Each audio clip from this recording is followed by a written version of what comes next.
Hi guys, Ryan Gill here with Hunt Primitive, and today we're going to do a quick video on the major differences between a primitive bow or a self bow and a more modern traditional fiberglass laminated bow.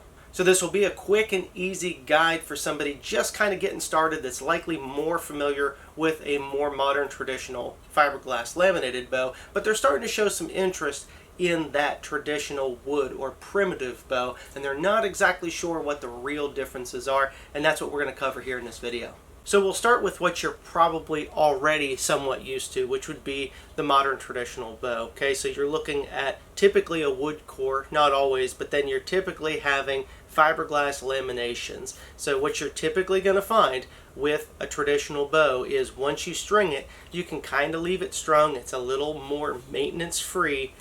It can be a little finicky within the limbs at times, so you have to be a little more cautious about how you store them, but it's kind of an easier solution to getting into bare bow, let's call it, hunting, as opposed to shooting a compound bow. So it's kind of a buy it, string it, shoot it, enjoy it, and that's as deep as it really needs to go. You're typically going to find more performance in a fiberglass laminated bow, especially because a lot of them shoot more modern bowstrings. But we can put modern bowstrings on the primitive bows too, if that's what you desire, and we can cover that here in a little bit.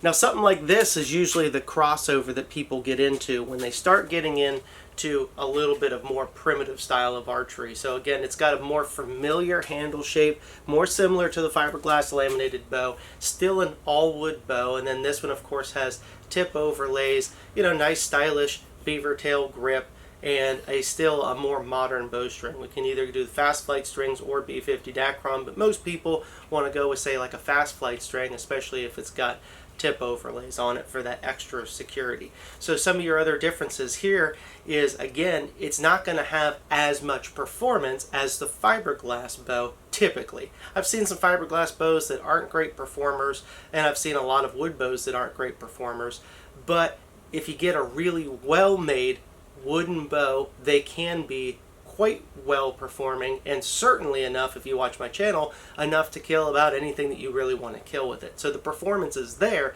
but if you're really just chasing shooting as fast as you can, a fiberglass laminated bow is going to be what you want overall. Now, something like a wood bow, a self bow, primitive bow, whatever you want to call it, it needs to be unstrung every time you're done shooting it. So if you go out and shoot for an hour or two, you unstring it when you're done. You can hunt with it all day and leave it strung, that's not a problem, but a lot of times if you come back for lunch, I usually unstring it. Anytime there's downtime, I let the limbs relax, I unstring it. It's definitely not something that you string and then just leave strung like you would a laminated bow. But also, because the limbs are a little bit thicker and they're solid wood, you typically have less worry about them tweaking. So if you accidentally tweak it a little bit or lean it in a corner, it's not going to take on a goofy bend. In fact, what you're typically going to find is wood bows already have a fair amount of character in the limbs. So that's a great time to show you this one. So as you can kind of look down it, you can see it's got a lot of little knots and wiggles and whatnot. So this is a little bit more on the extreme of the primitive style of bow. This one's got a genuine sinew string, no arrow shelf, really about as primitive as it gets on this one. So this one might be a little bit more extreme, but this would be the quintessential primitive bow. But as you'll notice, all those little crooks and wiggles, they aren't a big deal. People say, well, is it going to hold up? Is it, does it shoot straight? Well, most certainly. Once the bow is built, and if you've got, again, a really well-made bow, made by a good bowyer, you're not going to have any issues with accuracy. Even compare this to the fiberglass laminated bow. The bow pretty much does the same thing every time. At that point, it comes down to the arrows and the archer. But again, you're going to have to unstring it every time you're done using it. And then also, as far as longevity, people say, well, how long do they last? Well, here's one of the funny things about primitive bow per se is they're very specific to the person that's shooting them. So if you have an extra long bow that can draw really far, then it's typically safer for somebody if they draw it shorter, but they're not going to really pull the performance out of that bow if the bow is built for them specifically.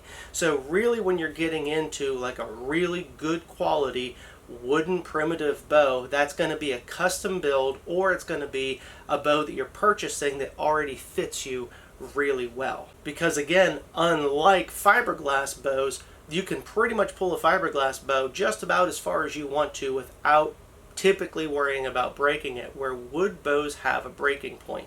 So we build them to max out at the draw length, usually with a little extra wiggle room at the end. But this is why also when you get one of these, you don't hand it to your friend and then your friend's got this great big long draw and they pull it back and they blow the bow up. Okay, so they're very specific to the archer and they're not meant to be overdrawn. So you have to know those specifics before going into that custom build. Overall longevity, people say, well, how long am I really going to get out of that? Truly a lifetime. If it's made by a good bowyer, that's something that we specialize in here at Hunt Primitive, is what I call my bow of a lifetime collection. So that has like a 5-year warranty for replacement and then repairs for life of the bow. So, or as long as I'm alive or in business. So they can last a very long time. Typically my hunting bows, I still have the ones that I was making when I was a teenager. So they can last really a lifetime. It's when you start getting into those sketchy builds where people didn't follow the grain properly, or they're just starting out, they've got maybe some grain violations on the back, and it really wasn't built properly. That's when the life of the bow is going to be significantly shortened. And that's one of the differences between buying a more inexpensive wooden primitive bow versus a more expensive one, is you're going to get that longevity and performance.